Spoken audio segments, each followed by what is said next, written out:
ಆತ್ಮೀಯ ಪ್ರಿಯ ವೀಕ್ಷಕರೇ, ನಾವಿದ್ದೇವೆ ಈಗ ವಿಜಯನಗರ ಜಿಲ್ಲೆಯ ಹೂವಿನಹಡಗಲಿ ತಾಲೂಕಿನ ಮೈಲಾರ ಗ್ರಾಮದಲ್ಲಿ. ಮೈಲಾರದ ಜಾತ್ರೆ ಇನ್ನೇನು ಈಗಾಗಲೇ ಪ್ರಾರಂಭವಾಗಿದೆ.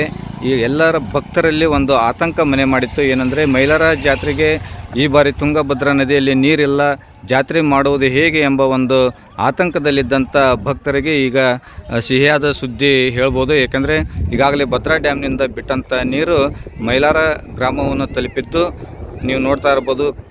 ಮೊದಲು ಸಂಪೂರ್ಣ ಖಾಲಿಯಾಗಿರ್ತಕ್ಕಂಥ ತುಂಗಭದ್ರಾ ನದಿ ಇದೀಗ ನೀರಿನಿಂದ ಸಂಪೂರ್ಣವಾಗಿ ತುಂಬಿ ತುಳುಕ್ತಾ ಇದೆ. ಈಗಾಗಲೇ ಭದ್ರಾ ಡ್ಯಾಮ್ನಿಂದ ಬಿಟ್ಟಂಥ ನೀರು ಈ ರೀತಿ ಮೈಲಾರ ಗ್ರಾಮದ ಬ್ರಿಡ್ಜ್ನಲ್ಲಿ ಈ ಸೇತುವೆ ಬಳಿ ಈ ಒಂದು ಇದನ್ನು ಕಾಣ್ಬೋದು. ಅಷ್ಟೇ ಅಲ್ಲದೆ ಈ ಒಂದು ವೀಕ್ಷಣೆಯನ್ನು ಮಾಡಲು ಸಹ ಭಕ್ತರು ಹಾಗೂ ಬೇರೆ ಬೇರೆ ಗ್ರಾಮದಿಂದಲೂ ಸಹ ಇಲ್ಲಿ ಬಂದು ನೋಡ್ತಾ ಇದ್ದಾರೆ. ಈಗಾಗಲೇ ಭಕ್ತರು ಸಹ ಇಲ್ಲಿ ಆಗಮಿಸಿ ನದಿಯಲ್ಲಿ ಸ್ನಾನ ಮಾಡಿರುವ ದೃಶ್ಯವನ್ನು ಸಹ ನಾವಿಲ್ಲಿ ನೋಡ್ಬೋದು. ಒಟ್ಟಿನಲ್ಲಿ ಮೈಲಾರಲಿಂಗೇಶ್ವರನ ಜಾತ್ರೆಗೆ ಬರ್ತಕ್ಕಂಥ ಭಕ್ತರಿಗೆ ನೀರಿನ ಯಾವುದೇ ಒಂದು ಸಮಸ್ಯೆ ಇರುವುದಿಲ್ಲ.